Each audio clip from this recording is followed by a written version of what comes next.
Buenas tardes. Muchísimas gracias por la presentación y quiero empezar, como es preceptivo, dando las gracias al Museo del Prado y a la Fundación de Amigos del Museo del Prado por poder estar aquí hoy en este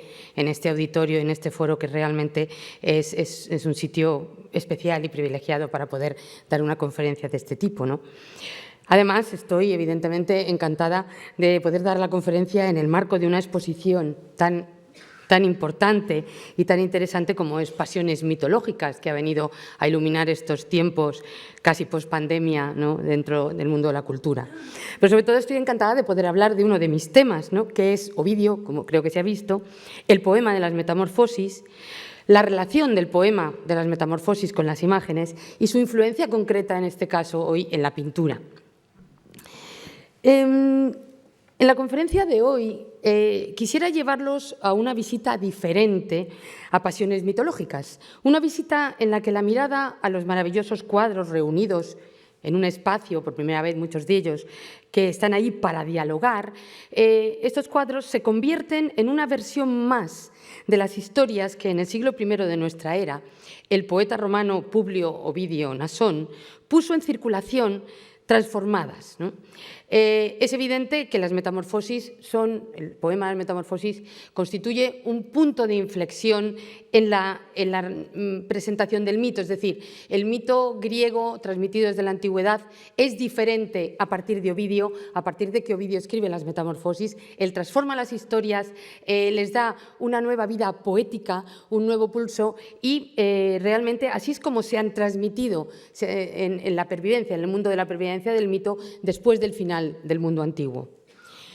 Los textos de la exposición, las cartelas y los sugerentes textos de Alejandro Vergara en el catálogo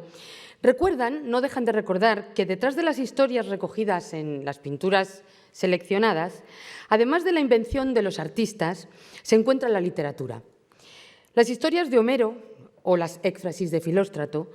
están presentes en estos cuadros, pero la verdad es que la mayoría de los cuadros que se han reunido, debajo de ellos, ¿no?, en la mayoría de los cuadros, late sobre todo la visión del mito antiguo que decía ahora que Ovidio ofreció. Prácticamente todas las historias mitológicas que se transmitieron desde la antigüedad griega tienen cabida en el poema de las Metamorfosis. Las Metamorfosis son un poema de más de 33.000 versos que tienen prácticamente 250 episodios diferentes en los que el poeta incluyó también algunas novedades, es decir, no es todo el mito antiguo transmitido y transformado, sino que incluyó algunas novedades, sobre todo historias romanas, míticas y algunas casi reales porque forman parte de la historia de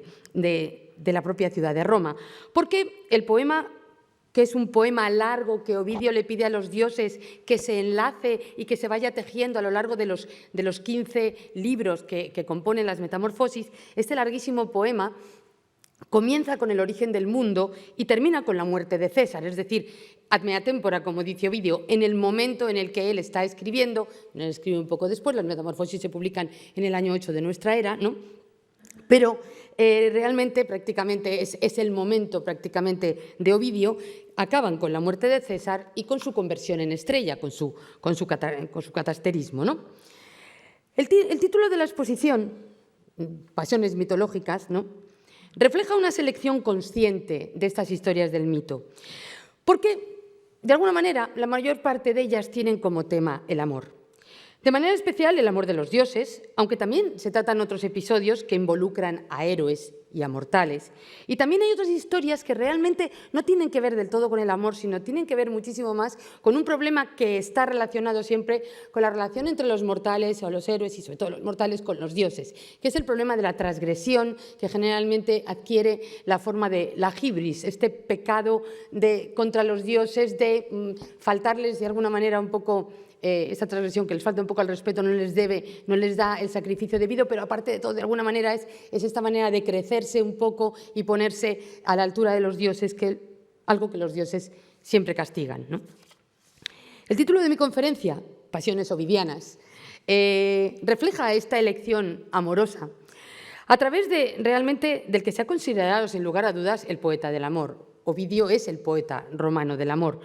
Es realmente el autor de una larga poesía amorosa que incluye obras como Los amores, El arte de amar, Los remedios de amor, las cartas de amor de las heroínas de la antigüedad, que son cartas de reproche muchas veces, sobre todo, que conocemos como las heroidas, ¿no? Pero Ovidio también llena el largo poema de las Metamorfosis de historias de amor de diversa índole,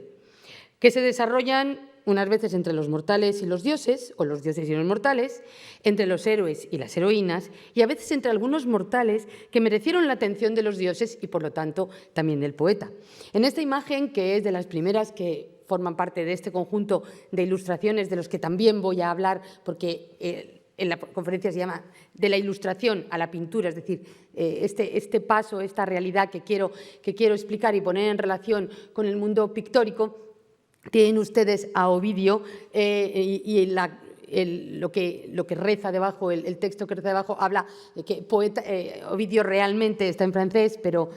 Ovidio recibe de las manos de su musa favorita una pluma que le acaban de arrancar de las alas del dios del amor, es decir, prácticamente es para decir esto es muy dieciochesco, esto es una edición de 1770, pero es la manera de mirar a Ovidio como este poeta del amor que escribe nada más y nada menos que con una pluma arrancada del pobre Cupido que a lo mejor le dolió, heridas de amor, ¿no? Las Metamorfosis, por lo tanto, también son un poema de amores, ¿no? De amores de final trágico, con mucha frecuencia, de amores desgraciados, de amores sorprendentes o violentos, pero he de decir que también de amores con final feliz. La excusa para relatar estas historias, la excusa que pone Ovidio, que tiene Ovidio, es precisamente la metamorfosis, hablar del cambio de las formas, de transformaciones que a veces son la causa de la historia que Ovidio cuenta o bien son su consecuencia y a veces sencillamente son un efecto colateral. Por lo tanto, he decidido hablar de las historias que hay detrás de la selección de pinturas de la exposición que tienen como fondo o como inspiración la historia ovidiana, historias ovidianas.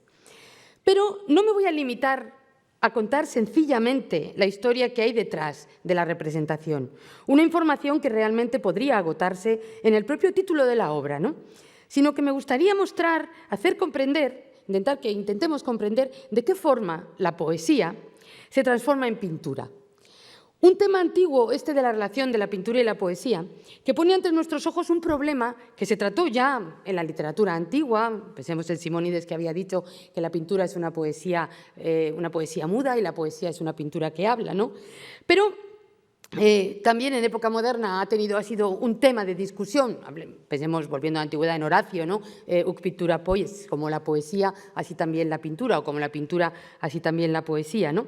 Pero es que es cierto que se hace patente que una historia se puede contar con palabras, sugiriendo imágenes, que es lo que Ovidio hace generalmente. Es un poeta que llena el poema de imágenes literarias, de imágenes hechas con palabras, ¿no? Pero desde luego se puede representar en imágenes sugiriendo poesía, y vamos a ver que las imágenes provocan indudablemente también la aparición de textos. El propio Ovidio está claro que escribe sobre imágenes de los tiempos anteriores a él también. Por lo tanto, es una relación fecunda, ¿no? Se fecunda uno al otro la poesía, o uno a la otra la poesía y la pintura, ¿no? De hecho,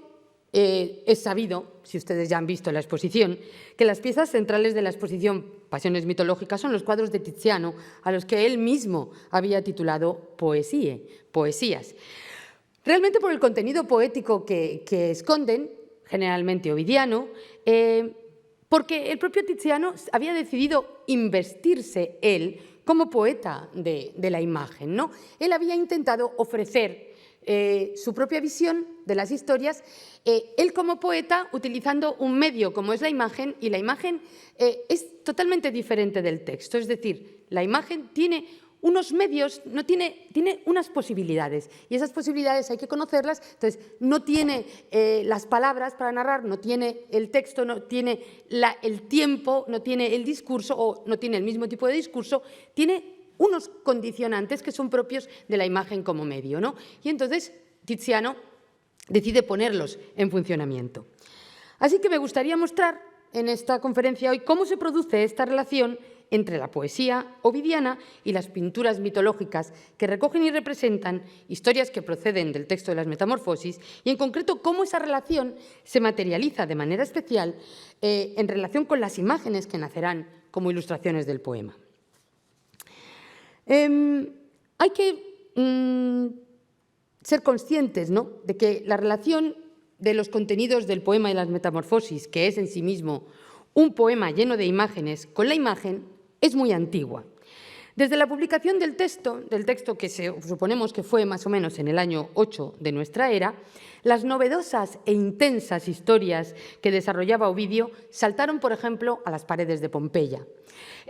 donde podemos encontrar imágenes mitológicas que son inequívocamente ovidianas, porque la manera de narrar de Ovidio se refleja en detalles que la historia no tenía antes del texto de Ovidio, ¿no?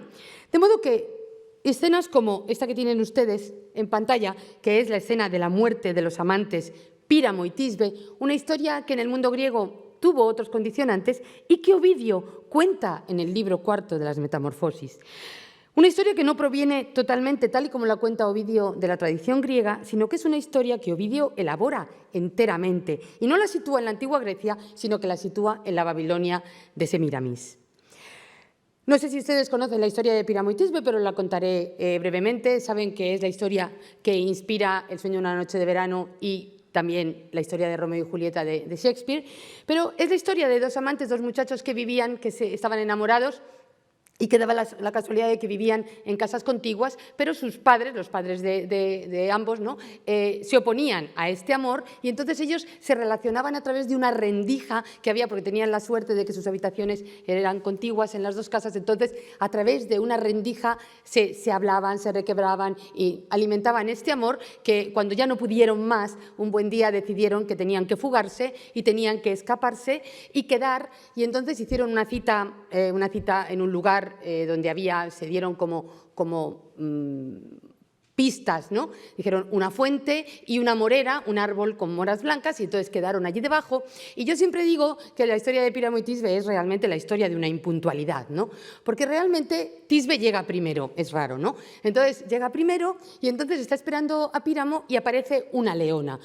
que no sé si ven ustedes en el fondo de la imagen, marchándose blanca, pequeñita, arriba, ¿no? Llega una leona. Tisbe se asusta, la leona viene de cazar, viene de matar, tiene las fauces manchadas de sangre, entonces Tisbe huye, se le cae el velo, el manto que lleva, la leona se limpia prácticamente las fauces en el velo y entonces, después de beber agua en la fuente, se marcha dejando tirado el velo ensangrentado. Ese es el momento en que Píramo el impuntual, como le llamo yo, llega y entonces se encuentra el velo ensangrentado, reconoce el manto de su amada, pero cree, como Tisbe todavía está escondida y le cuesta bajar del árbol, como en algunas versiones nos dicen que se había subido, entonces Píramo cree que Tisbe ha muerto, ¿no? La ha matado la leona. Entonces, como es un atolondrado, un poco, es un exagerado, ¿no? Pues entonces coge la espada y dice, sin ella no puede vivir, y directamente, sin buscarla ni un poquito, se mata, ¿no? Y en ese momento consigue llegar Tisbe y entonces, horror, ve a Píramo muerto y entonces decide, sin ti no puedo vivir, y entonces con la misma espada de Píramo se mata también, ¿no? De modo que esto es lo que tenemos en la escena. Al final, si os dan cuenta, el poeta nos ha dado una serie de pistas y el pintor las recoge. La leona que se va, un manto ensangrentado, un árbol, que la metamorfosis en esta historia es que la sangre de los amantes, que es arterial, salió absolutamente disparada, manchó las moras que hasta entonces eran blancas y desde ese momento son negras o del color de la sangre, ¿no? Entonces, al final, los dos amantes mueren y, como se dan cuenta, tenemos la escena que es el clímax final y esto se convierte, digamos que la imagen, en vez de contar toda la historia, la sugiere por medio de una serie de datos y nos representa el clímax, el momento que desde este momento realmente reconocemos como la imagen, vamos a decir casi, vamos a hablar de esto como emblemática, podríamos decir, de la historia de Píramo y Tisbe. La exposición de pinturas mitológicas tiene un cuadro de Poussin, en el que es paisaje durante una tormenta, con Píramo y Tisbe, que están aquí debajo en esta zona, y aquí vemos a Píramo muerto, y este todavía no es el momento de la muerte, sino vemos a Tisbe prácticamente como una Ménade que está llegando y se está dando cuenta de lo que ha sucedido. Como les decía, la pintura elige un momento de la historia, y aquí me gustaría recordar, para hablar de esta relación entre la historia y, o sea, entre la poesía y la pintura, entre el texto y la imagen realmente, pues al escritor, dramaturgo, erudito del siglo XVIII, Lessing, Gotthold Ephraim Lessing, que había, carteándose con Winckelmann, el autor de la historia del arte griego, también personaje dieciochesco fundamental para la historia del arte, había escrito unos diálogos de tipo platónico, uno de ellos se llama el Laoconte, y en el Laoconte discuten, se llama el Laoconte, o acerca de los límites de la pintura y la poesía. Y entonces ellos realmente discuten qué es más expresivo, el texto, quién tiene más medios para representar una historia, el texto con su discurso que requiere el tiempo, o la imagen con su inmediatez que te captura en un momento, ¿no? Al final deciden que evidentemente son medios distintos, pero desde aquel momento nos quedamos con la idea de que el texto es el dueño del tiempo y la imagen es la dueña del espacio y de la inmediatez, aunque ahora sabemos que la imagen tampoco es totalmente inmediata. Nos lleva un tiempo leer las cosas y, sobre todo, hoy vamos a ver las imágenes de las ilustraciones de Ovidio, que al ser ilustraciones están cercanas al texto y entonces establecen con él una relación diferente, porque se pone en evidencia el problema que los griegos solucionaron o intentaron solucionar desde el principio, que es el problema de la imagen narrativa. Es el problema de que la imagen, que no es dueña del tiempo, en este momento la imagen es dueña del tiempo y el movimiento, porque tenemos el cine. Cuando la imagen en movimiento ha aparecido, la podemos producir, ha desaparecido este problema de la relación entre el texto y la imagen, ¿no? Pero en este momento los griegos intentaron representar el tiempo, porque el espacio no era un problema, a pesar de que había que representar el espacio en relación con el tiempo, y este va a ser el problema de poner en imágenes un texto discursivo, narrativo y a la vez poético, como es el de las Metamorfosis. Realmente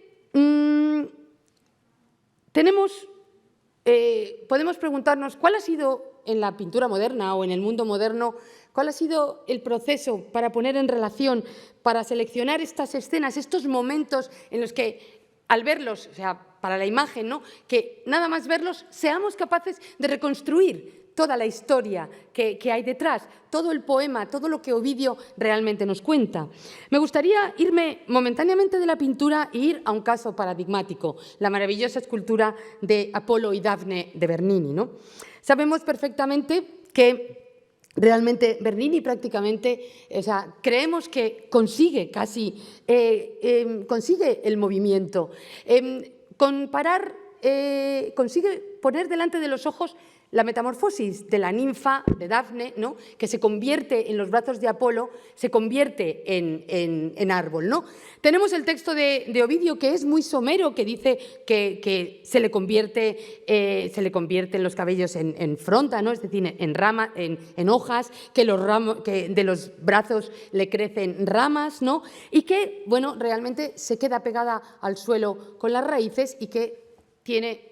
ahora mismo tiene un tronco, o sea, y una copa realmente en la que era una figura humana, ¿no? Entonces, cuando lo vemos en comparación con la escultura y vemos, además, por ejemplo, suelo comparar este momento, bueno, esta obra magna de Bernini, por ejemplo, con la versión que da Garcilaso, ¿no?, que da Garcilaso de la Vega, que prácticamente traduce a Ovidio, pero creo que a Dafne ya los brazos le crecían y en luengos ramos vueltos se mostraban. Es que me acerco un momento aquí, no puedo porque tengo que tener el micrófono, y en verdes hojas vi que se tornaban los cabellos que el oro oscurecían, ¿no? De áspera corteza se cubrían los tiernos miembros que aún bullendo estaban, me parece que Ha pasado algo y se... Ah, no. Creía que es que se había acoplado el micrófono, ¿no? Los tiernos miembros que aún bullendo estaban, los blancos pies en tierra se hincaban y en torcidas raíces se volvían. Es decir, oyendo a Garcilaso y viendo a Bernini, prácticamente da la sensación de que se funden la pintura y la poesía y que ante nuestros ojos se materializa la transformación. Pero claro, Bernini consiguió lo que la larga ilustración de Ovidio se esforzó tímidamente por expresar y conseguir mostrar esta metamorfosis que Ovidio da en 4 o 5 pinceladas y de repente ves prácticamente como si fuera en el cine, ¿no? Yo siempre digo que la metamorfosis de Ovidio pide en cine, pide en una película, sería el rey, o sea, una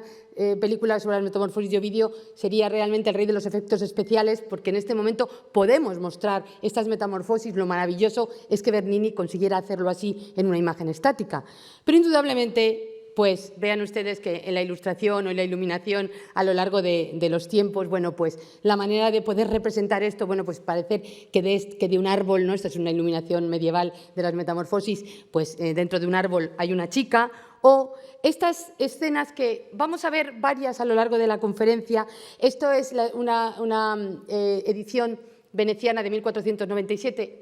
Esto concretamente son las copias de 1505 de una edición latina, pero es en 1497 donde por primera vez se le dan a las metamorfosis de Ovidio una larga serie de ilustraciones que intentan recoger todo lo que Ovidio cuenta en cada uno de los episodios. Y entonces utilizan un sistema muy propio de la ilustración, que espero conseguir explicarlo, que se llama narración continua, en el que vemos los distintos episodios. La historia de Dafne en el libro segundo de las Metamorfosis tiene una serie de prolegómenos, por así decirlo, ¿no? O sea, primero Apolo mata a Pitón, y que está aquí con Pitón, que era la serpiente que él mata, y luego, además, él riñe después a Cupido, porque Cupido utiliza un arco y unas flechas, y entonces él le dice, no juegues con armas de mayores. Entonces le riñe, y creo que se ve aquí perfectamente Apolo, Cupido, y le está riñendo, ¿no? Le está diciendo, no puedes jugar, y Cupido, para vengarse, le dispara una flecha de oro a Apolo, y entonces se enamora perdidamente de Dafne, pero le dispara una flecha de plomo a Dafne en el corazón, de modo que Dafne no quiere ver ni en pintura a Apolo. Entonces Apolo la tiene que perseguir. Ella le pide a su padre, que era uno de los ríos, que por favor la libre del acoso del dios, y entonces el padre la convierte en árbol y se produce la metamorfosis. Como ustedes ven aquí, este intento de contarlo todo a través de esta narración continua, en la que parece que se están produciendo en el mismo momento escenas que se producen en momentos sucesivos, bueno, pues termina con esta transformación de Dafne, que en realidad, bueno, pues es como me ha tocado hacer de árbol en la función de Navidad del colegio, ¿no? Y entonces me han puesto este capuchón con unas ramas, ¿no? Realmente no está indudablemente tan conseguido como lo de Bernini, pero esto va a ser realmente el experimento que va a llevar después a toda la pintura, a la escultura, a intentar representar la metamorfosis, representar todas estas historias fantásticas llenas de imágenes y de datos que Ovidio tiene en el poema de las Metamorfosis, ¿no? De modo que esta relación, por ejemplo, se empieza a ver de manera a veces muy clara. Aquí creo que todo el mundo estamos en su casa, ¿no? En la casa de la fragua de Vulcano, en el que vemos a Apolo que está entrando en la fragua. Sabemos perfectamente cómo Velázquez transforma el mito y el mito ovidiano de una manera que casi produce cuadros que podríamos considerar medio costumbristas, realistas, pero tienen ese toque, ¿no? De repente ese toque de aparición de la divinidad. Aquí tenemos a Apolo, lo reconocemos por la corona de laurel, los rayos, etcétera, y se le está diciendo a Vulcano que su mujer lo está engañando con el dios Marte, ¿no? Que Venus, que es su mujer, lo está engañando con el dios Marte, ¿no? Esto que uno de los alumnos que tuvimos en selectividad, un año de los alumnos de Historia del Arte, dijo que era la Virgen se aparece a unos mecánicos, porque evidentemente no tenía ni idea ni de iconografía cristiana ni de iconografía mitológica. Indudablemente es una escena que, aunque parece que ha salido de la invención de Velázquez, pertenece, esta es una ilustración de la misma época que la que hemos visto de Dafne, y creo que se dan ustedes cuenta de que hasta el dedo del dios Apolo, ¿no? Apolo, Vulcano en la fragua, aquí, claro, como tenemos, como en el otro momento, todas las escenas que se dan en esta historia representadas, lo que vemos aquí es a los amantes Venus y Marte atrapados por la red de oro que Vulcano había creado para atraparlos cuando se entera, gracias a la intervención del dios Apolo, de que lo estaban engañando, ¿no? Pero mi objetivo aquí es mostrarles cómo realmente Velázquez, que tenía ediciones, las conocía, tenía ediciones ilustradas de las Metamorfosis y las había usado en Italia, es consciente de este intento, de esta transformación en imágenes que se está produciendo dentro de las ilustraciones y se utiliza de diferentes maneras, se va a utilizar para la pintura. Vamos a ver cómo se produce esto, ¿no? Cómo se produce esto en los cuadros de la exposición de pinturas mitológicas, ¿no? Pasiones mitológicas. Volviendo a Poussin, he puesto en grande esta escena que no llega a ser esta escena paradigmática que veíamos en las paredes de Pompeya. Voy a hacer un pequeño recorrido para mostrarles qué fortuna ha tenido esta historia fantástica a lo largo de la historia de la iluminación y la ilustración de Ovidio. En un manuscrito medieval, para poder contarlo todo prácticamente como el propio poeta, utilizan 10 imágenes en las que vemos, les he contado la historia, a los amantes cuyas familias se oponen al amor, a los amantes dolientes en su casa, cuando descubren y hacen la rendija para poder comunicarse, el momento en el que conciertan la cita, ¿no? El momento de Tisbe que se esconde la leona con su manto, el momento en que Píramo el atolondrado se mata antes de pensar dónde puede estar Tisbe, la llegada de Tisbe, la muerte de Tisbe y finalmente una escena que prácticamente nos recuerda a Romeo y Julieta porque las familias se dan cuenta del error y deciden enterrarlos juntos, ¿no? Pero a partir de la Edad Media, esta historia se va progresivamente a concentrar en una imagen que prácticamente se convierte en una imagen reconocible a primera vista y es la que hemos visto no tanto en Poussin, que se permite realmente mostrar algo más lo trágico, hacernos sentir, ya sabemos, porque conocemos la historia, lo que va a pasar, ¿no? Pero hay una tensión prácticamente cinematográfica, ¿no? Porque realmente se queda ahí congelado, tú sabes lo que va a pasar, pero no lo ves suceder. Sin embargo, la imagen tienes que reconocer, esta puede ser cualquier figura, perdón, no sé por qué ha pasado, cualquier figura que va corriendo a ver a una persona que está desfallecida en el suelo, ¿no? Sin embargo, tiene que darse esta relación entre las espadas de los amantes, esto que realmente muestra que estamos ante la historia concreta. También debe de haber un árbol, debe de haber una leona o león, porque en la antigüedad había un poco de jaleo con esto del dimorfismo sexual de los leones, ¿no? Entonces, para que podamos reconocer la historia. Esto se va a producir en la gran edición que realmente van a tener detrás todas las historias que hay en Pasiones mitológicas, que es el momento en el que en 1557 un gran grabador francés, Bernard Salomon, publica la Métamorphose d'Ovide Figuret, ¿no? Entonces ya Ovidio casi desaparece el poema y Ovidio, siempre digo que en este momento se transforma en imágenes, pues realmente hay una imagen siempre, hay una pequeña glosa y hay un título, de modo que a partir de este momento prácticamente lo más ovidiano que hay en estas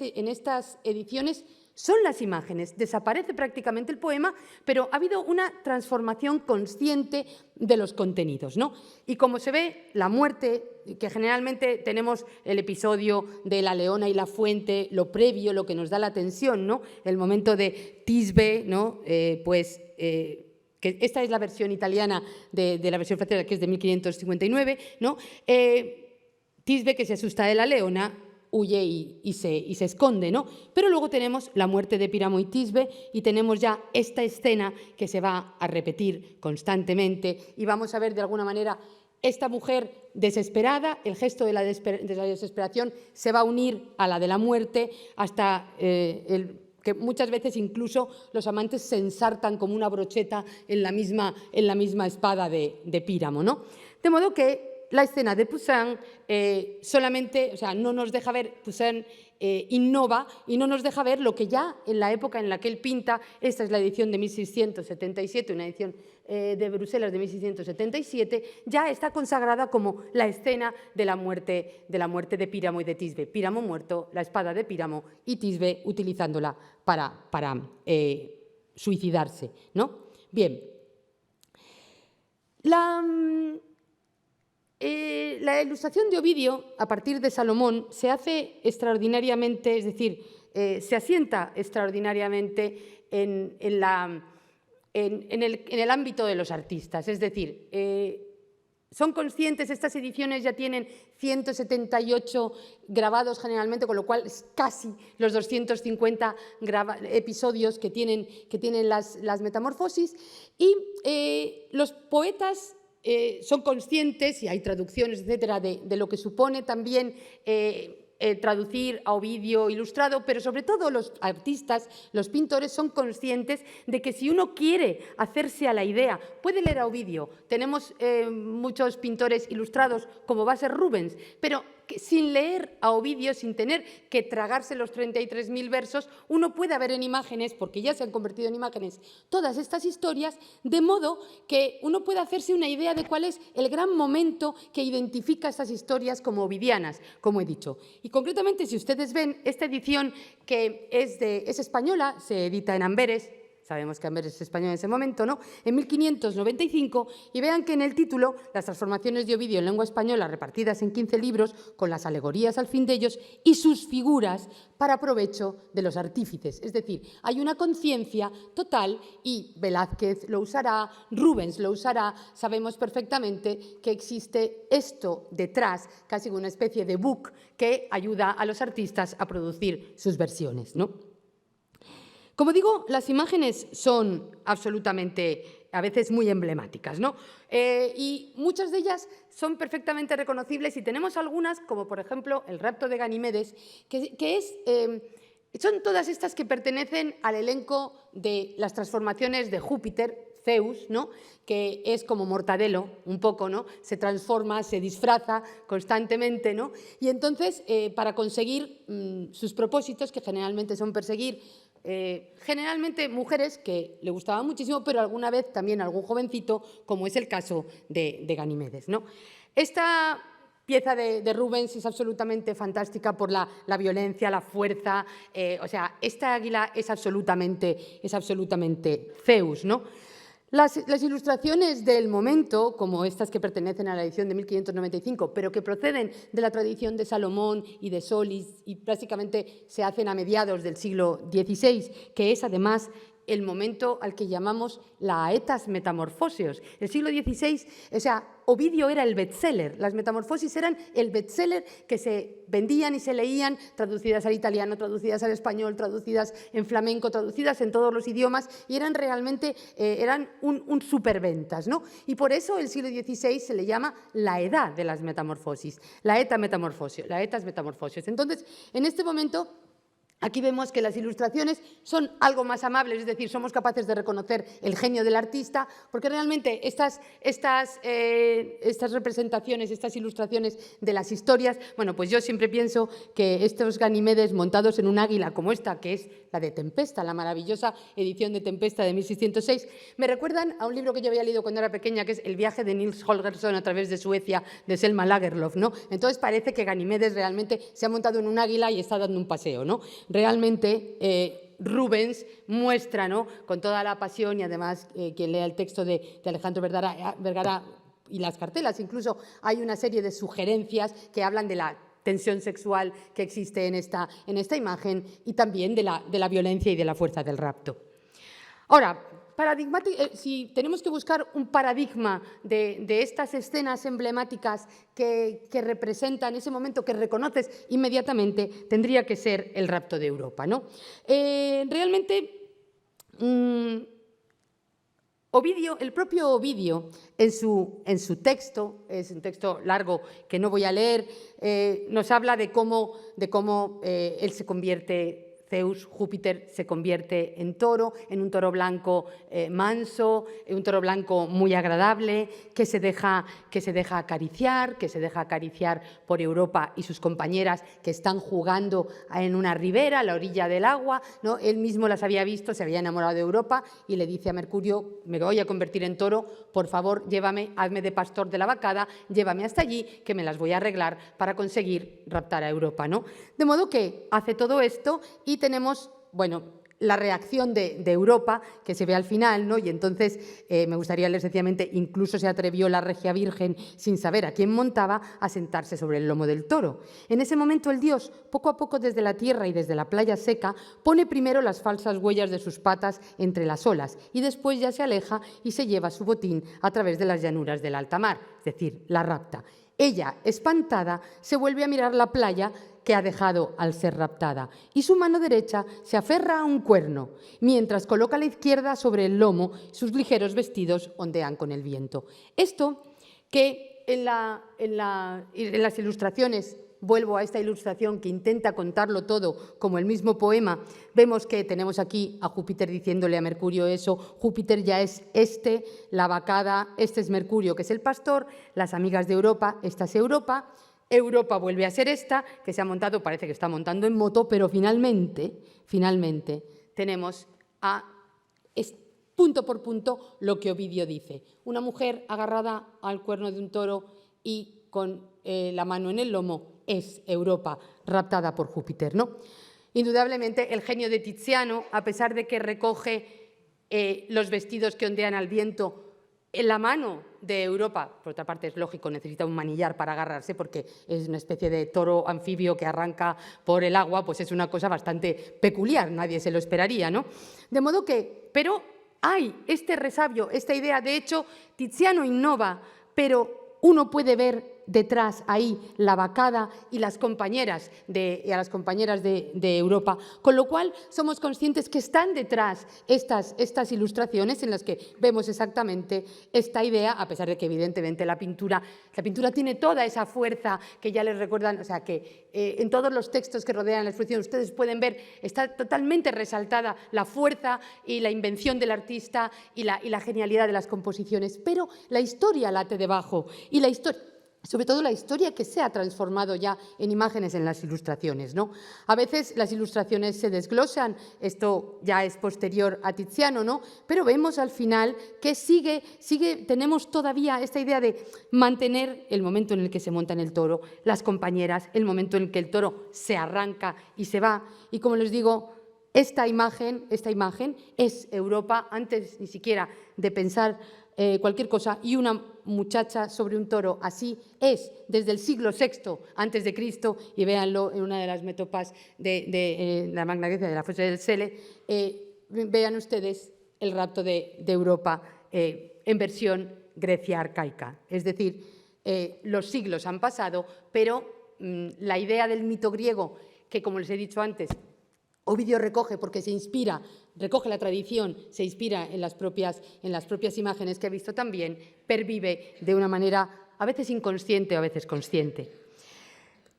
El rapto de Europa nos lleva a las hilanderas, y ustedes han visto en la exposición, me ha gustado especialmente que hayan colocado el rapto de Europa de Tiziano, que luego Rubens copia, al lado de las hilanderas, porque creo que ustedes habrán visto, si conocen la exposición y se han parado un poco a ver lo que se cuenta sobre ello, que el fondo de las hilanderas de Velázquez, que al final sabemos que se llama también la fábula de Aracne, ¿no?, está un tapiz que representa, lo podemos reconocer perfectamente, el cuadro de Tiziano. Delante parece que hay una puesta en escena con una figura que va armada, pero es una mujer, por lo tanto podemos reconocer a Palas, y esta aparece reprochando a una figura que podemos interpretar como la tejedora Lidia, que era Aracne. Aracne era, digamos que esto es un ejercicio en el que hay que saber mucho para saber que lo que se está representando detrás es esta fábula de Aracne, porque es un juego genial. No me puedo parar a hacer un comentario, evidentemente, de la manera de contar el mito de Velázquez, pero es un juego genial de hablar de la pintura que se convierte en tapiz, que está dentro de la pintura, este juego de cajas rusas que Velázquez aprovecha constantemente de las distintas capas de la realidad que se desarrollan, es punto por punto, un reflejo de la propia historia que se da en el libro sexto, donde Ovidio cuenta la historia de Aracne, ¿no? Porque esta historia la están narrando, pero a la vez, dentro de la historia, sabemos que sucede que esta tejedora comete uno de estos pecados de Gibris, ¿no?, que les decía antes, es decir, ella dice que ella teje mejor que la diosa Atenea, que la diosa Palas, Minerva en Ovidio, que es realmente la tejedora por antonomasia, ¿no? Entonces ella la reta, entonces los dioses tienen que advertir a los mortales. Entonces Minerva también se disfraza, a los dioses griegos les encanta disfrazarse y en las Metamorfosis de Ovidio le viene muy bien a Ovidio que se disfracen para hablar de este cambio de forma, se convierte en una ancianita como en el cuento de Blancanieves y va a verla y le dice, mira, mejor que no retes a Minerva porque Minerva es la diosa del telar, porque Palas realmente es una diosa, no seas tan osada, ¿no? Y ella, que se viene bastante arriba y es un poco crecida, le dice, bueno, pues si es tan buena tejedora, que compita conmigo porque yo, vamos, ni un paso atrás, vamos, ni para coger carrerilla. Entonces yo tejo mejor que la diosa. Entonces, en ese momento, Shazán, la diosa, se le caen todos los digamos, el disfraz de anciana, se transforma en la diosa Palas, se ponen a tejer las dos, tejen unos tapices maravillosos, pero realmente es mejor el de Aracne que el de Palas. Palas se cabrea ligeramente y entonces la castiga, pero sobre todo la castiga no solamente quizá por la rabia de saber que es mejor realmente el tapiz de la mortal, sino sobre todo porque Aracne ha tenido la osadía de representar en su tapiz los amores de Júpiter. Bueno, es que claro, es que son un temazo, ¿no? Y entonces había representado, y por eso en las hilanderas tenemos en el fondo uno de los amores de Júpiter que había ya representado Tiziano, es decir, el rapto de Europa. Pero es este maravilloso guiño, porque dentro de las Metamorfosis, en el libro sexto, nos narran dentro, al describir la éfrasis del tapiz, de los tapices, tanto de Palas como el tapiz de Aracne, nos narran estas historias, de nuevo, de modo que volvemos a ver, o sea, vemos la historia dentro de la historia, como aquí vemos la pintura dentro de la pintura. Indudablemente, digo, hay que saber mucho porque la historia de Aracne realmente se ha representado de otras maneras a lo largo de la historia. Y Velázquez no aprovecha ninguno de estos datos. No están los telares,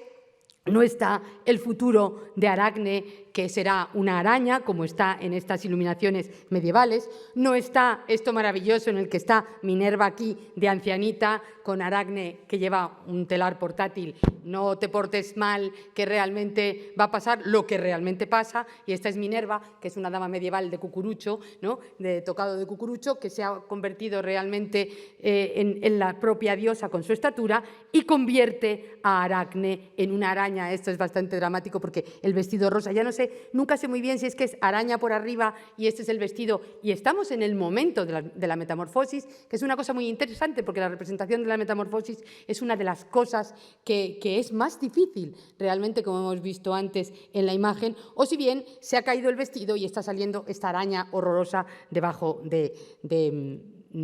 vestido. Porque, bueno, no sé si les he dicho, porque como tengo tantas cosas que contar, a veces me acelero, ya lo saben, bueno, los que me conocen, no sé si les he contado que al final este cabreo de Minerva acaba con un ataque de Palas a la tejedora. La tejedora quiere quitarse la vida porque se siente agobiada, pero antes de que se quite la vida, Minerva le echa unos polvitos mágicos y ella se convierte en una araña. De modo que la transformación de Aracne en araña se produce después de un proceso realmente dramático de la propia tejedora. Las ilustraciones representan todos estos momentos y muchas de ellas, sobre todo, el final dramático, ¿no? Quizá la mejor representación de la historia de Aracne, que no se ha volcado nunca en pintura, sea la que hacen en la edición de Ludovico Dolce a partir de 1553, en el que en 3 momentos vemos a la tejedora portentosa, porque ella tejía también, que todo el mundo venía a admirar sus tejidos. Vemos el momento de la competición, tú tutelar, yo el mío, las dos compitiendo, y finalmente algo absolutamente un poco grimoso, muy sorprendente, el momento en el que Aracne intenta quitarse la vida y entonces, antes de que se lo quite, Minerva la transforma en araña, y aquí vemos una especie de extraña transformación porque parece que la propia tejedora se le está poniendo el cuerpo así como globular, ¿no? Y esperamos que después de esos 4 miembros le salgan otros 4 más, ¿no? Pero realmente no terminamos de verlo y creo que, de todos modos, de esta manera es casi peor, ¿no? Muchas de las ediciones, y esta es una edición española de 1589 que tiene los grabados de 1561 que se habían publicado con una gran traducción italiana de Giovanni Andrea dell'Anguillara, ¿no? Son unos grabados bastante buenos en el que se funde todo porque la imagen necesita contarnos todo con una gran economía de medios, ¿no? Y entonces vemos aquí a Aracne tejiendo, la están admirando, o sea, lo tenemos todo, es un max mix, ¿no? Es todo mezclado. Esta es, que casi parece la bruja de Blancanieves, Minerva Palas acercándose a Aracne, y fundido en negro sabemos lo que pasa, y finalmente aquí no hay nada más que una araña que nos recuerda el final terrible de la tejedora, ¿no? Indudablemente Velázquez no utiliza, como digo, nada más que el recurso a la idea de el hilo, ¿no? La idea de la acción, pero ni siquiera son tejedoras, son hilanderas, ¿no? Una historia que también es historia dentro de otra historia es la del propio Adonis, ¿no? La historia de Venus y Adonis, que tenemos representada en 2 fantásticos cuadros que ahora veremos, de Veronese, uno de ellos, y de Tiziano, el otro, no, 3, porque además tenemos el cuadro de Rivera dentro de la exposición. La historia de Adonis arranca en las Metamorfosis de un drama tremendo, es decir, Adonis es el hijo de Mirra, una muchacha que tiene relaciones con su padre, es un incesto, se queda embarazada, la convierten en el árbol de la mirra y, siendo ya árbol, como se ve aquí, da a luz a un niño que es Adonis. En las ilustraciones de 1497 y 1505 vemos cómo se cuenta toda esta historia. Este es el padre cuando se da cuenta de que Mirra es su hija y que se ha culminado, ¿no? se ha consumado este incesto, ¿no? Y aquí tenemos a Venus y a Adonis. Además, precisamente el otro día Alejandro Vergara, y lo comenta en los textos, había dicho que casi todas las representaciones que tenemos en la pintura es Adonis, que es como un chico más joven, el que se recuesta en el regazo de Venus, la diosa, que es como la figura más importante. Sin embargo, es cierto que Ovidio, en la letra, es decir, del poema, dice que la que realmente está apoyada sobre el regazo de Adonis es la propia diosa. Y entonces estas ilustraciones quieren reproducir exactamente lo que Ovidio cuenta. Tenemos la historia, el pasado, digamos, de Adonis, tenemos el momento en el que están los amantes, ahora vemos qué están haciendo, le está contando Venus una historia, es de nuevo una historia dentro de una historia,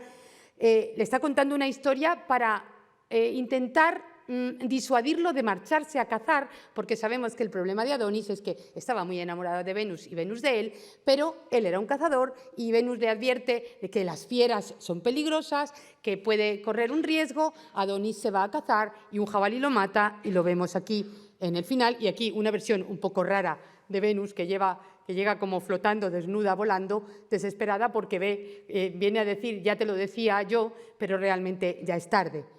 Y esta historia es una historia dentro de una historia, porque tenemos la historia de Mirra y Adonis, que es el pasado de la historia de Adonis, y Venus le está contando a Adonis la historia de Hipómenes y Atalanta, pero todas estas historias están dentro del canto de Orfeo, de lo que Orfeo está cantando en el libro 10 de las Metamorfosis. De modo que, de nuevo, este juego de cajas rusas en las que vamos a ver, bueno, tenemos las ilustraciones, nos van a hacer ver a esta Mirra que está dando a luz una cesárea de un árbol, una cosa un poco peculiar, ¿no? Pero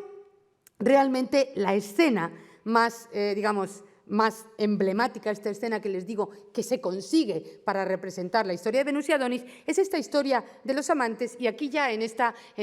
ilustración del 16 vemos a la diosa, ¿no?, teniendo en el regazo a Adonis, ¿no? Veronés produce una versión bastante parecida. La diosa le está contando aquí, él se duerme, lo está acariciando, le está contando la historia de Hipómenes y Atalanta, una historia que en este momento no tengo mucho tiempo de contarles, pero es para prevenirles. Hipómenes y Atalanta acaban convertidos en leones y entonces ella le advierte a Adonis en relación con las fieras, y tenemos estas ediciones ilustradas en las que vemos, como siempre, esta imagen emblemática de la relación de los amantes, pero en el fondo está el destino de Adonis, ese futuro, es decir, no dejan de recordarnos que son ilustraciones que nos están contando la historia, algo que indudablemente en los fantásticos cuadros, en la versión de Tiziano, por ejemplo, no está. Tiziano es especialista en captar momentos bastante paradigmática a la relación. Reconocemos perfectamente a la diosa Venus desnuda, la relación con el amante, el bellísimo Adonis, etc. Unos perros de caza, sabemos que él se va a cazar, tiene la lanza, ¿no? Tenemos algunas escenas que van a reproducir, más bien inspiradas realmente en la creación de Tiziano. Venus, que intenta disuadirlo, le suplica: no te vayas. El amor está traumatizado en el fondo, lo vemos ahí porque ve que no quiere ver lo que va a pasar, y finalmente se culmina la tragedia. Adonis lo mata el jabalí, este jabalí tan mono, más bien feo, que está huyendo por ahí perseguido por los perros. Aquí tenemos a Adonis muerto, este perro tiene una cara bastante de disgusto, ¿no? Y la diosa ha llegado en su carro tirado por cisnes y está en un momento de duelo, viéndose, ya sabía que esto iba a pasar, y esto es lo que de alguna manera, inspirado seguramente en estas versiones del duelo de Venus que tenemos en las ilustraciones, lo que hay en el cuadro de Rivera, en el fantástico cuadro de Rivera que tenemos en la exposición, ¿no?, que es de mediados del siglo, más o menos de mediados del XVII, y que de alguna manera refleja también lo que en la edición de 1677 ya vemos a Venus, que ya llega absolutamente alporizada y ve a Adonis muerto, y entonces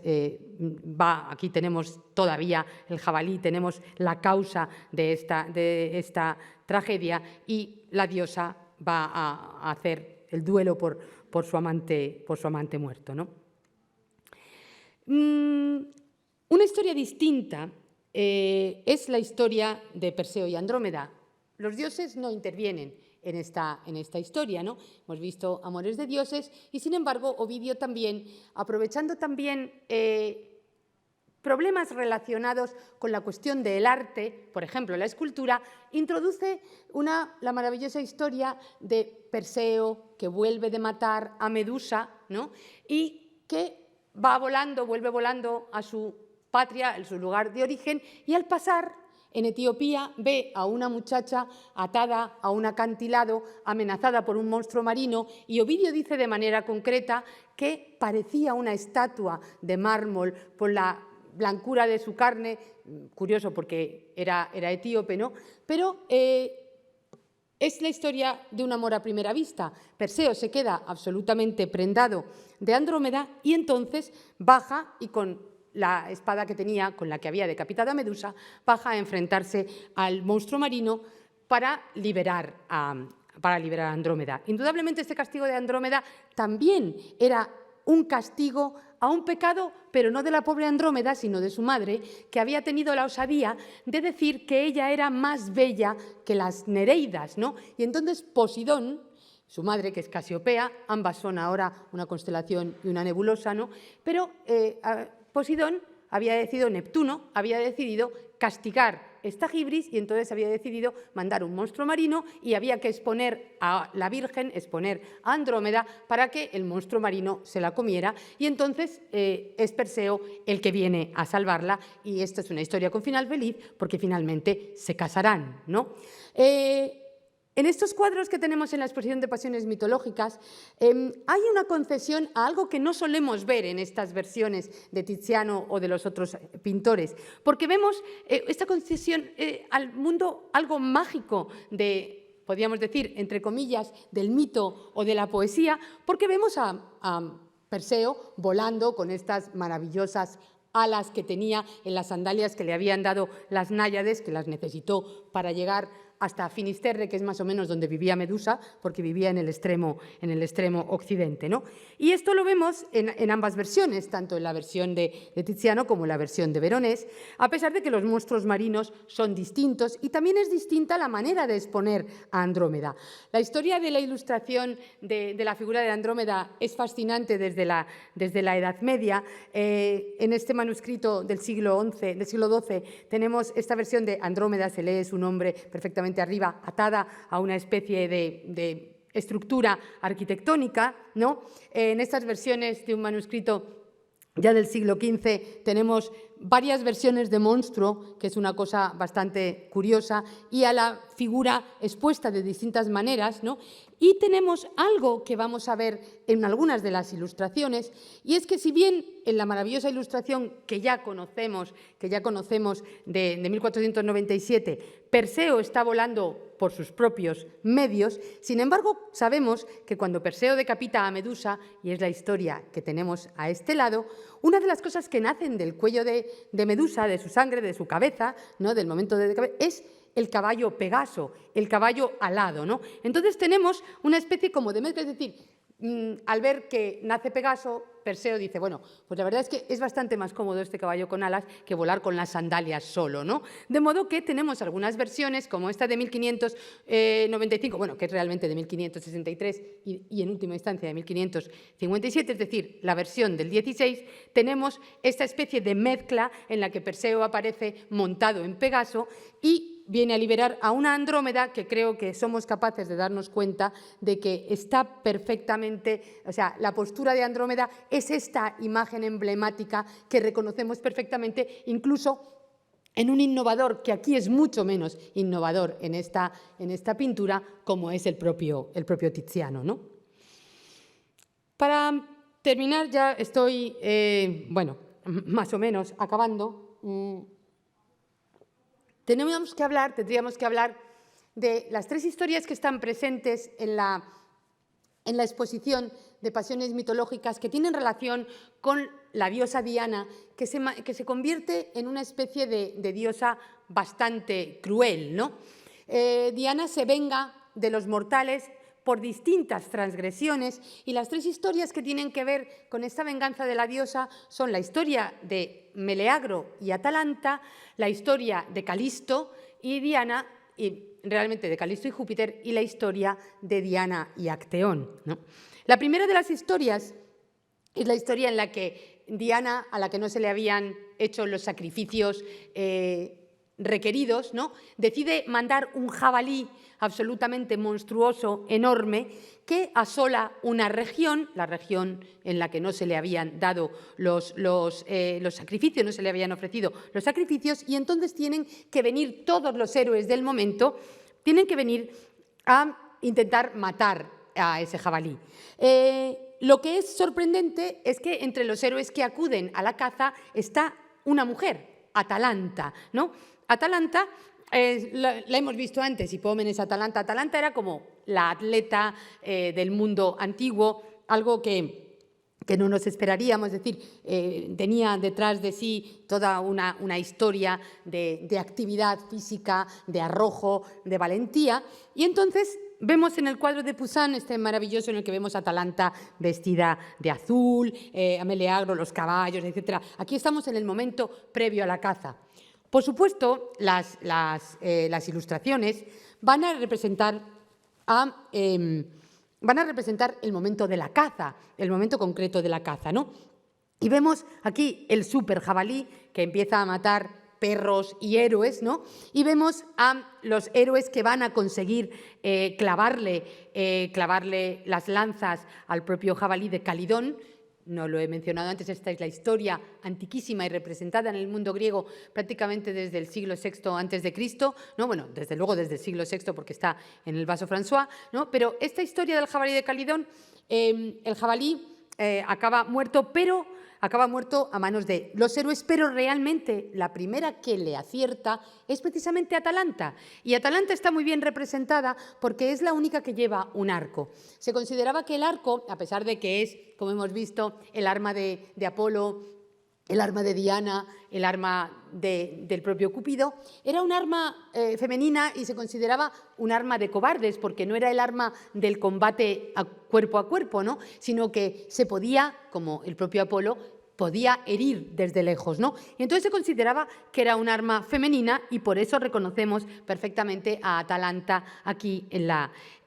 ilustración, ¿no? El resto de las ilustraciones nos van a volver a representar, vamos a darnos cuenta de que si este es Meleagro, esta es Atalanta, este es el enorme jabalí que tenía un tamaño extraordinario, ¿no? Y la historia, después de la propia caza, cuando se culmina la caza, cuando la caza termina, es el problema de que para quién es el trofeo.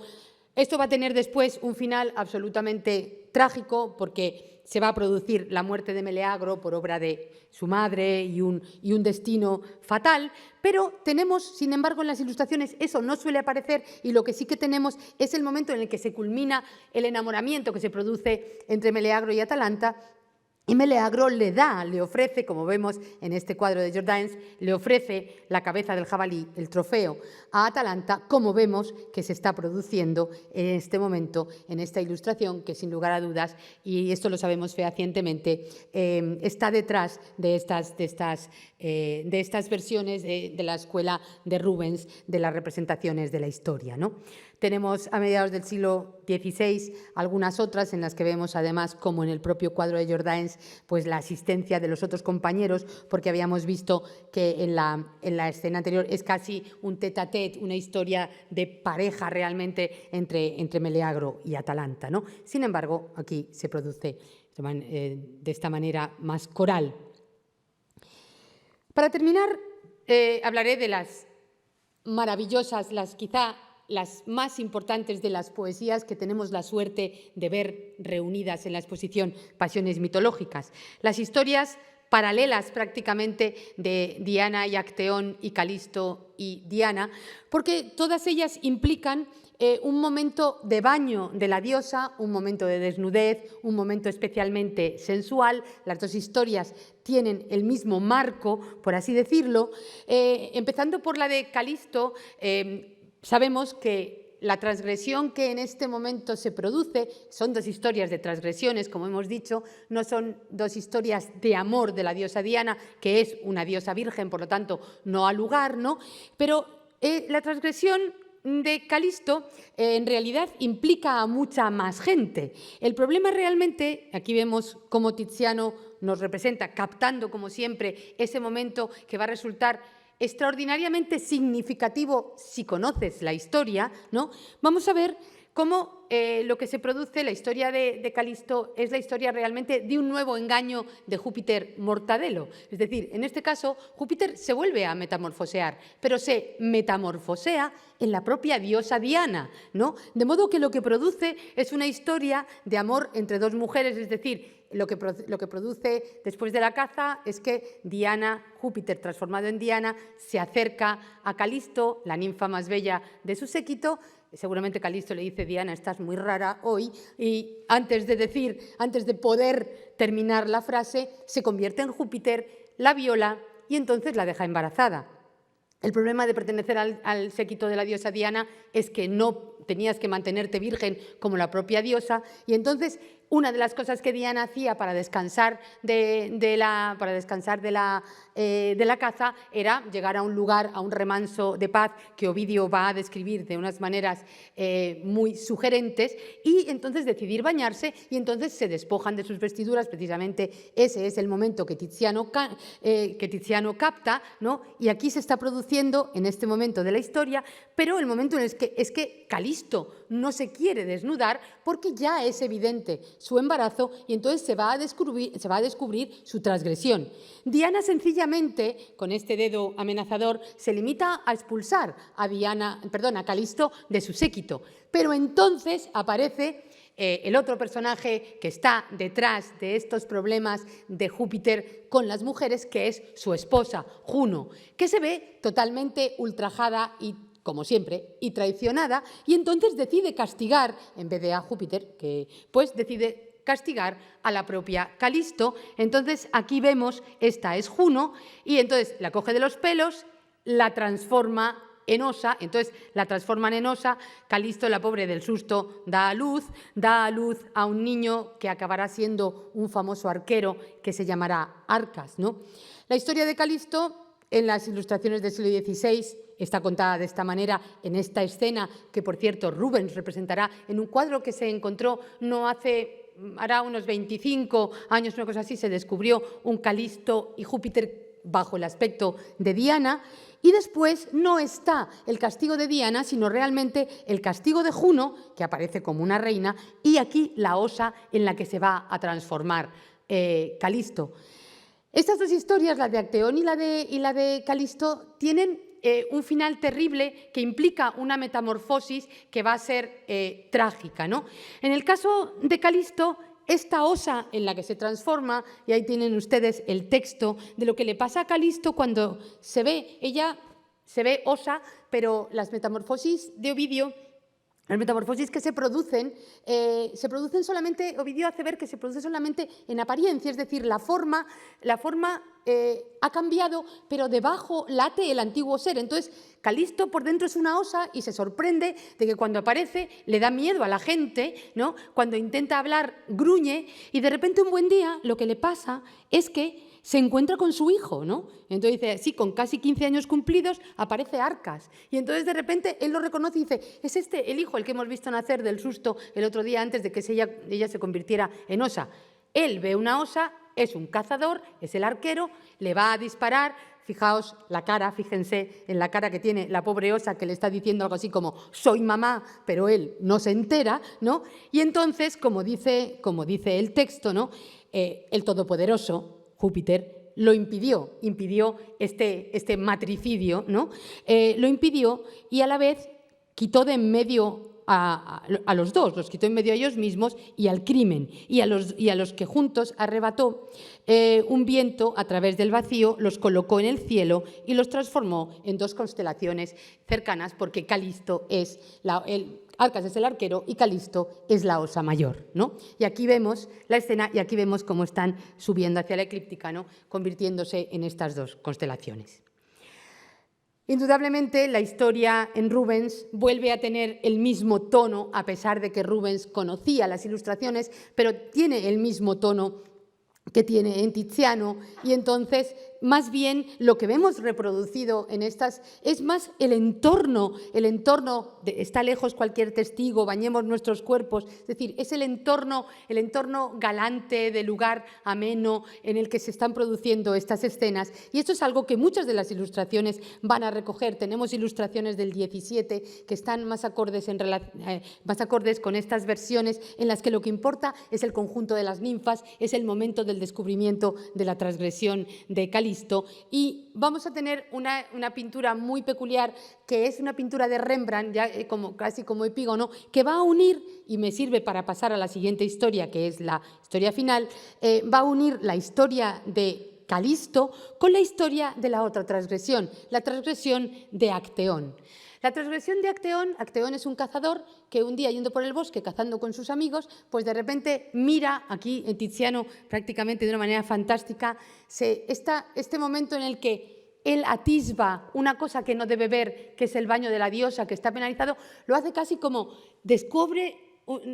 una cortina, un velo, es como si estuviera vedado. Entonces es fantástica la versión de Tiziano, es fantástica la manera de mostrarnos el instante, ¿no? Pero indudablemente es de nuevo una escena de baño, una escena de sorpresa, de esta figura que sorprende este baño de la diosa en un lugar totalmente, un locus amoenus, un lugar totalmente maravilloso,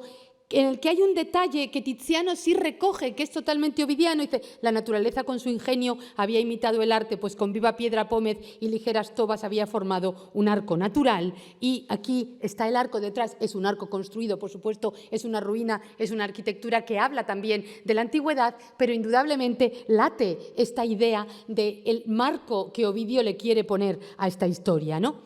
Las ilustraciones recogen los dos momentos clave. Soy Acteón, descubro a Diana bañándose, Diana se enfada, Diana le tira unas gotas de agua, ahora veremos de qué manera, a Acteón y lo convierte en ciervo. Fundido en negro, un ciervo al que están matando, desgarrando sus propios perros sin que él pueda hacer nada, porque como le pasaba a Calisto, intenta hablar y no le salen las palabras, y sus compañeros que iban con él de caza, de la partida de caza, lo están llamando y él no responde porque ellos no saben que realmente están llamando a Acteón para que vean la magnífica pieza que han cobrado y realmente la pieza es su propio compañero. Es indudablemente una escena extraordinariamente y retorcidamente trágica, ¿no? Realmente el castigo de Diana, que sí que se refleja, es que como quisiera tener al alcance sus flechas, dice Ovidio, cogió las que tenía, las aguas, y salpicó el rostro del hombre y rociando sus cabellos con las aguas vengadoras, lo transforma, y aquí tenemos las ilustraciones, quieren reflejar exactamente estas gotas de agua que hace la diosa Diana, que sabemos que es ella, porque lleva aquí, como en todas las pinturas, tanto de Tiziano como de Rubens, la media luna sobre la cabeza, porque es la marca de la diosa. Diana va a acabar asimilada con la luna, igual que Apolo, su hermano gemelo, acaba asimilado con el sol, está mojando al transgresor, que ya se está transformando. Esto es algo que en la pintura no se permiten. Tiziano prefiere dejarnos en el momento en el que se va a producir la catástrofe. La siguiente ilustración es lo que hemos visto antes, puede ser una escena cualquiera de caza, pero solo nosotros, omniscientes, sabemos que ese ciervo es Acteón, ¿no? Es maravilloso ver cómo esta ilustración del siglo XVII, de 1677, nos hace ver este dolor de la figura transformada, de este Acteón, ¿no?, que ve cómo cambian sus manos, por pies sus brazos, por largas patas, oculta su cuerpo con una piel moteada, le añadió temor, el héroe huye de su propia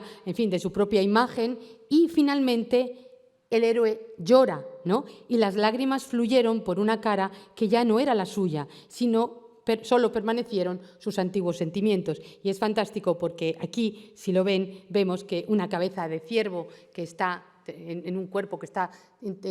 terminando su metamorfosis, el ciervo está llorando, ¿no? Curiosamente, Rembrandt le va a poner unos cuernos a Acteón, algo que no esperaríamos, no hemos visto en toda la pintura del XVI, ¿no? Inspirado seguramente por el maravilloso grabado de la edición de Tempesta. Esta creación de Rubens va a acabar convertida, esto es tal cual, la pintura que se hace ilustración, al revés de mi ilustración que va hacia la pintura, vamos a verlo en la edición de 1677. Realmente Tiziano no elige esta transformación en esta pintura, porque después de un tiempo y de modo póstumo se encuentra otro Acteón de Tiziano, que es un Acteón muchísimo más, no tanto ovidiano como clásico, a pesar de que vemos a la diosa Diana disparando a un Acteón que, si ven, tiene cabeza de ciervo y sus perros se están comiendo, aunque él está en el medio de la transformación, es decir, es prácticamente una ilustración, pero esta historia no es la transgresión del baño, es la historia antigua que está en los vasos griegos de una versión en la que se decía que Artemis, la diosa Artemis, en realidad había transformado y acabado con Acteón, lo había castigado porque Acteón se había proclamado, como había pasado con Aracne, mejor cazador que la propia diosa Diana, ¿no? De modo que este es un Tiziano extraordinariamente clásico que vuelve su mirada y conoce las versiones de la antigüedad. Quisiera acabar como Ovidio termina su poema, hablando de la pervivencia que consiguen el poema y el poeta. Tenemos el final de las Metamorfosis, Ovidio, que era muy humilde, termina diciendo, ¿no? Una traducción que esta no es mía, la he encontrado en otro sitio, no me encanta del todo, pero me sirve, ¿no? Tienen ustedes arriba el texto latino y por donde se extiende el poder de Roma sobre tierras conquistadas, la gente me leerá de viva voz. Ovidio termina el poema de las Metamorfosis en primera persona, diciendo lo que le va a pasar a él, igual que lo empieza. Es un recurso épico y poético, pero él termina diciendo, la gente me leerá, y gracias a la fama, si algo de verdadero tienen los presagios de los poetas, viviré por todos los siglos, viviré por los siglos de los siglos. Posiblemente Ovidio, que quiso vivir a través de los siglos, es posible que no consiguiera, no ha conseguido seguramente, instalar literalmente su poema en todas las mentes a lo largo de todos estos siglos. Pero sí consiguió instalarlo a través de las imágenes de las historias que creó, que han pervivido en las ilustraciones que acompañan a la lectura y que permitieron a los temas dar el salto para situarse ante la vista de los reyes en las poesías de Tiziano o en el pabellón de caza de la Torre de la Parada que le encarga Felipe IV a Rubens, o en el mito encarnado en la realidad que representan las pinturas mitológicas de Velázquez. Por eso, Ovidio hoy vive todavía, y vive de manera privilegiada, encriptado en el arte que tenemos ante nuestros ojos en los museos. Muchas gracias.